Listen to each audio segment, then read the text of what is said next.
Hey everybody, welcome to my channel. Today is the day. And by today, I mean today is the day that I'm actually gonna open up my fabric, the official fabric for my first collection. Ooh. I'm gonna prep them for dyeing, and then this is also the first week of my residency. And so, yeah, I'm prepping the fabric so that I can start bringing it to the studio and begin actually working on them. Yeah, so heavy. This is the cotton square weave. It's very soft on one side, but it's a little bit like, kind of has like you can see the texture on this side. I'm honestly pretty impressed, and it seems durable. The main reason why I got this one is because I really wanted to ensure that I had a wrap skirt that could double as a baby carrier. And in order for something to double as a baby carrier, it has to, meet a certain weight requirement. Like, I forgot the word, I think it's grams per square meter. The second one is the cotton sateen. So I was excited about this one. This was like a bit more experimental for me. I wanted something that had the sheen of silk, without having to actually spend money on silk, because that's expensive and your girl has a child to feed, right? And so I got my hands on some silk cotton voile, voila, whatever. But yeah, so I wanted to play with silk, and this was the most budget-friendly way I could do that. As an artist, you work with the tools you have available, right?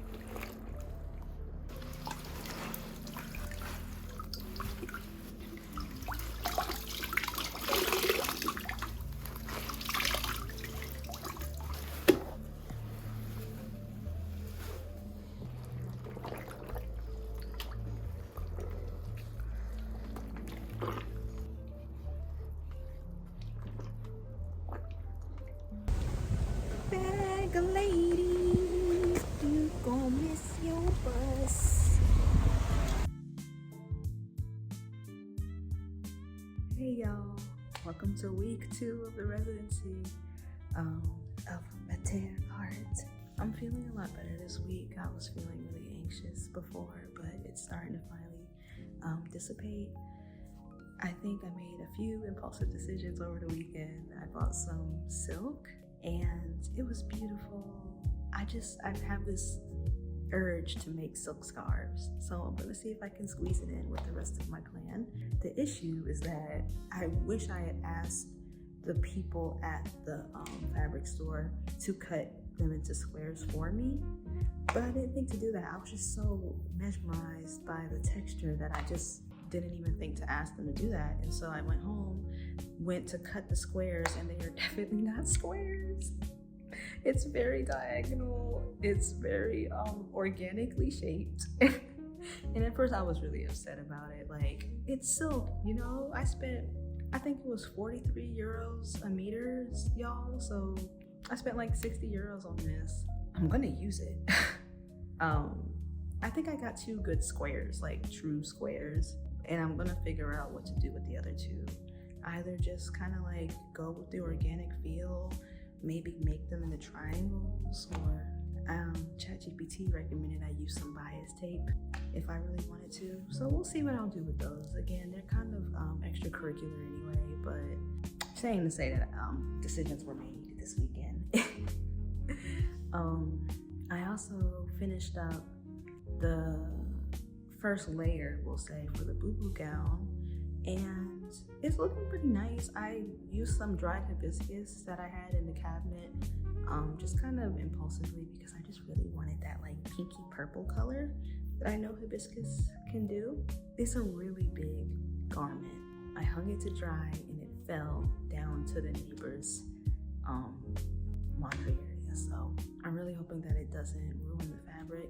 I'm also gonna have to get that one professionally ironed anyway, so we'll see what happens with that. But I feel like, I've been praying on it, and when I really sit with, in that grounded space of what's next, I'm feeling like I need to just go simple and like go with what's natural for me. You'll see what that means later, but I guess I just had these ideas of like having these beautiful mosaic like pictures on the boo-boo gowns. I really wanted like a fractal image kind of feel, have like cosmic women on the front. And I sketched some pictures too, but I felt like it was really like causing me to be up in my head about it. And that hasn't been very conducive. Something that my friend Jenna reminded me, she's also a mama, by the way. Prayers for her upcoming birth. She made a really good point. She was like, we've been talking a lot about motherhood as a creative act and, the act of giving birth. But it's funny because I haven't given birth yet. And so it's like I'm not on the other side of that transformation yet. And she was kind of saying it like to see what I felt being on the other side of that birth, right? I gave birth to my son. But I feel the same way about Ajay. Like, I feel like I'm in the 3rd trimester of it. And this residency is like the birthing process. Like, here it is, here's where I give birth to this. And it's gonna grow, and I can just feel it. I feel how much bigger it is than me. And if any of the mamas here, can remember what it was like to be in that 3rd trimester waiting for your baby to come, it's a lot of feelings, but the birth doesn't truly happen until you really ground yourself in it and make peace. I remember, the day Selah came, I went to the beach that morning, and I was just so like at peace with myself, and my mom was there, Jordan was there. I just felt like so like at peace, and I think I have to kind of carry that same energy with this project.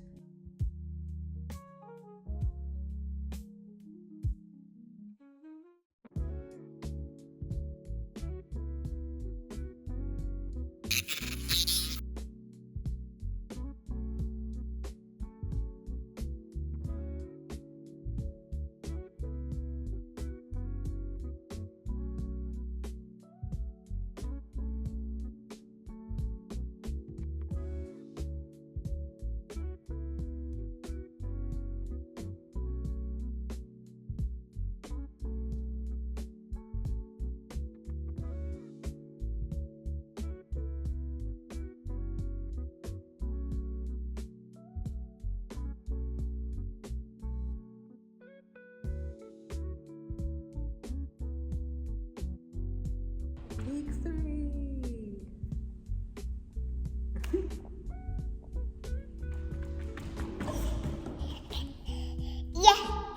Yeah. Here we are in week 3. This is a big week because 1, I need to finish up the dyeing process. At least that was my plan.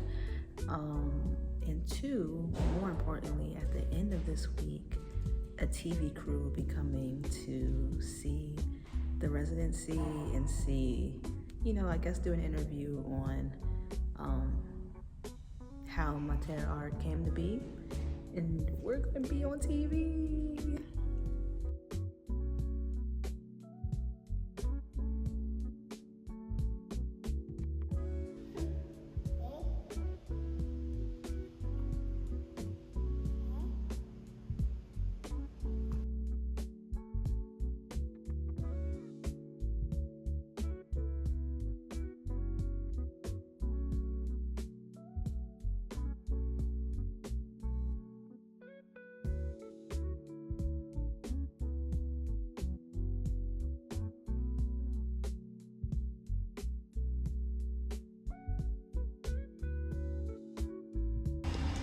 I'm stressed out, y'all. Selah's not feeling so good, so he's not coming with me today. And I feel like I have a lot to do. We're already in week 3, and I haven't finished the Sling. I'm gonna start the boo-boo today regardless. And I'm running late, just doinking around. I wasn't doinking around, let me not say that, but it's just like a lot to keep up with, you know, like commuting to work, packing your lunch, you know, making sure the baby is okay, that kind of stuff. It's just a lot. So I picked this up from the dry cleaners and it's completely turned gray. I don't know what they use to like iron it, but clearly it affected the pH level of the hibiscus, and I knew that low-key hibiscus was a risky one to work with, but I just really wanted the like light purple color. Now the whole thing is gray and there's no turning around. There's still like little pieces of cochineal. Yeah, there's no going back, so I guess this is gonna just be not as vibrant as the Sling. We just gotta move, and I do have some ideas on how I can fix this. So let's see.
All in all, I'm really happy with how the boo-boo is looking so far. It was a little bit tricky working with the wax, but there was a certain flow about like making the spirals that I really enjoyed. So I'm excited. We'll see where this goes. It's time to do the back tomorrow.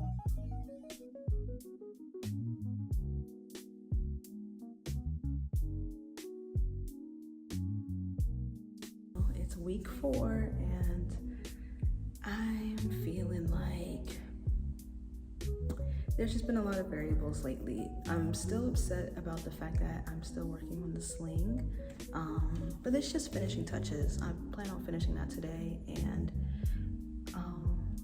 I realized that I can't do this alone, right? So I've decided to delegate some tasks. As far as like the construction of the garments, which was supposed to happen this week, and it still is, I'm passing it off to my friend who is a seamstress. And so my goal is to really just like get everything done so I can pass it on to them and give them enough time to work so that it can all be ready by week 6 for photos. So yeah, that's my plan for this week.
So this is the color after dyeing it overnight in the cochineal logwood mix.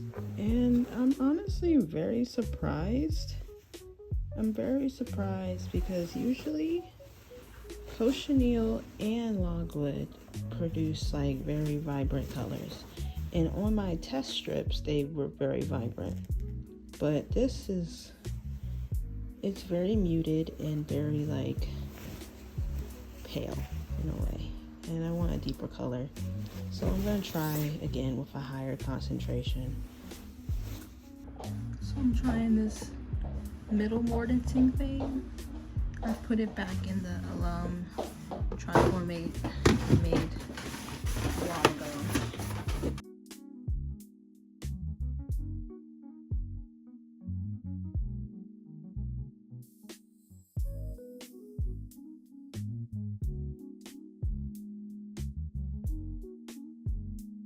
You ever have those days where the universe is just like forcing you to take a rest day?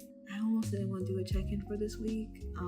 The boo-boo gown, it seems like every step that I try to do to try to fix it, it makes it worse. So there was a lot of wax left over on the garment after I de-waxed it with hot water twice. And so I ironed it. And when I ironed it, it made the wax like spread out. And that's happened on the cotton and it was fine, but I forgot that this was a cotton silk voile. It's very delicate, right? So the wax was everywhere and it looked really bad. I should have gotten a video so that I could show you what I had to do, but I was just so in like almost fight or flight mode, just like, what am I gonna do? What am I gonna do? What am I gonna do? And I ended up going out and looking for some kind of natural like detergent. I wanted to use cast-out soap, like Dr. Bronner's cast-out soap, but I haven't really been able to find it where I live in Barcelona, which by the way, I'm really shocked by. It's gotta be here, but I haven't seen it in the stores. What I ended up doing was I went to our local strip that has like a bunch of stores, and we went to an organic market and found a stain remover that was meant to be gentle and uses natural ingredients and stuff. So I used that, and that thankfully helped a lot. But I think that throughout the whole process, like the middle mortising I did, which I probably shouldn't have did, the over dyeing it again, stirring it around, some of the wax came off, and it might also just be like the way I applied pressure in the first place, but either way, a lot of wax came off, and so the design is not as like clear and opaque as I want it to be. It's very spotty, and so I'm really disappointed because the gown was probably my favorite item out of the whole collection, and it actually turned out the worst. The wrap skirt was like smooth sailing, like it was done in a matter of a few days, honestly. I don't know, y'all. I don't have enough days left. Like this is Wednesday, October 30th. So midweek, week 5, I was supposed to drop everything off with my friend, who's a seamstress, on Friday. It's Wednesday right now. And so, because this stuff has to be done in time for next week, when I take photos and I, do some last minute stuff. I'm a little bit disappointed, but, I can't expect to know everything in the beginning, right? And maybe it's not so bad that I have a prototype gown. But now there's a huge storm, and essentially it's to the point where they're giving us like severe weather warnings. So nobody's going to the studio today. I honestly don't really have the clothing for this weather. We've been in a drought for a while, so it's kind of unheard of for it to be raining this much. And yeah, I'm just forced to pause, which is, of course, pretty fitting. October 30th, Scorpio season, being forced to pause and just go within. The fact that I made a sling and a wrap skirt is still pretty good. And I've just put so much effort, y'all. Like, that's really what it is. I've put so much effort, so much creative problem solving. Like, meanwhile, still trying to hold it all together at home, and it's just been a lot. And it's because this vision is bigger than me. It's bigger than me, and that's what makes it intimidating. It's the fact that it's not just about selling skirts or selling whatever. Like, this is so much of me poured into this. Like, there's so much love. I just really want it to be received. Like, I just really want it to be received. And then there's just so many like things, so many variables that you have to keep track of as an entrepreneur, especially when you're doing it solo. And I'm not even doing it solo. Like, I'm trying to recognize and hold the fact that resources can come in different ways, right? Sure, I don't have a lot of money, so I can't like hire per se, but I have amazing mentors who I can speak to, like giving me all the ins and outs about fashion and about entrepreneurship, like so that I'm not completely in the dark. I have a friend who is sewing things up for me so that I don't have to be worrying about the construction of the garments. I met somebody who is literally like, whose mission is to put young Black female artists in particular in the spotlight for in order to gain support for their artistry in the professional art space. Like, I met all these people and all these events occurred in such a short amount of time. I have a lot to be grateful for. I really do. I guess I'm putting a lot of pressure on myself to like succeed and to be perfect and to meet the challenges, I guess. I don't know.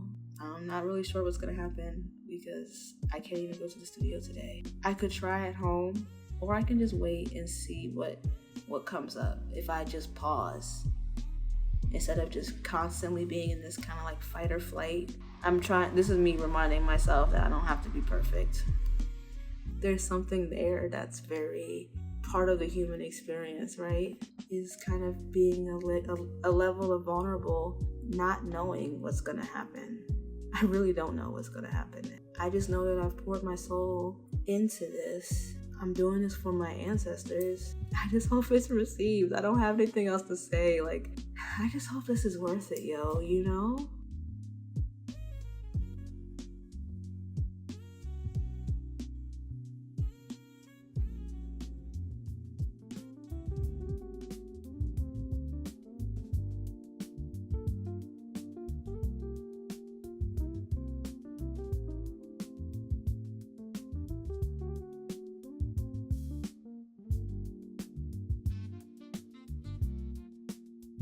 Literally in the final hours of week 6, we're at a park in our area to take some photos at the last minute. Things have just been really crazy, y'all. I wasn't even sure if I was going to be able to do a check-in, honestly, because I've just been running. And then this was the week of the election, so those of you in the future know how that went, and that really shocked me, and I'm sure it shocked a lot of us, and it forced me out of business as usual. I couldn't really focus. I couldn't really just keep doing what I'm doing, even when the work I'm doing is so, first of all, like, my business as usual is not something, it's something I made by design. And I'm very proud of what I'm doing and grateful. So it put a lot of things in perspective, and it reminded me, most importantly, it reminded me why I'm doing any of this in the first place. I'm doing this for the mamas. For real, I'm doing this for the mamas around the globe, whose bodies are being attacked. Our bodies are literally under attack, not just in the United States. And it's as clear as day now, coming from a place where I had an amazing birth experience, in the midst of a maternal health crisis in my home country. I just really want to come from a beacon of hope and a beacon of light and love, most importantly. So yeah, I'm reminded of the vision and of the mission and how this is bigger than me. Ajay is not just about me selling clothes. It's so much more than that.